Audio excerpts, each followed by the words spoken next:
Colegio San Nicolás também está a protestar. Kiko tá é causa primordial, segundo o ministro, que o maestro não aqui não está mal contento? Eta assim aqui que nota a mim a inventar a situação que está exigir uma intervenção na lo que agora está Colegio Nigel Matthew.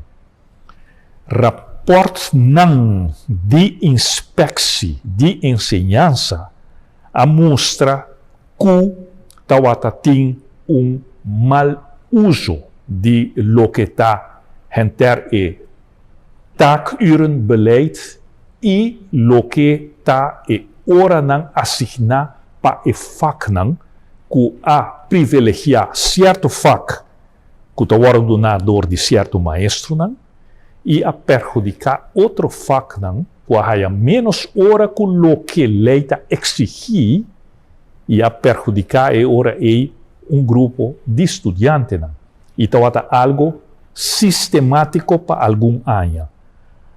Se está na Holanda rapport sali assim aqui, mesora inspectie te põe escola e boa curatela.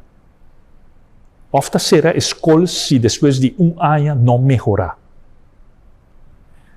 Aqui na Aruba, nós não acostumamos que ministro atua a base de rapport de inspecção. Inspecção, aí traz rapport negativo de funcionamento do colégio arubano, do passado, com apoio de inspecção de Holanda. Que o ministro não faz tempo esconde o rapport.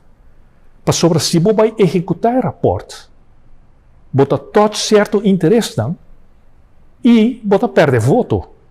De algum maestro que não está contente que você tem que corrigir a situação que tem. Então, o ministro anterior esconde o rapport. Não esconde assim é bom que ela disperse por tempo. Tá, para casualidade, mas logo há uma cópia de rapport que agora escondi.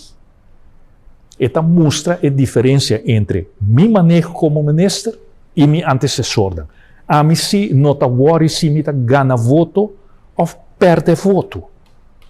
Bom de grupo de maestro não. Para sobre meu interesse, está para servir o futuro de muitos não. E se tem costa como este word corrigir e o rapport de inspecção está bisa tal e tal coisa situação não por. Eta contra lei não tem base para esse mestre fazer correção, mita fazer correção. Para sobre eta na bem-estar de emocional. E te seja passa na Colegio San Nicolás.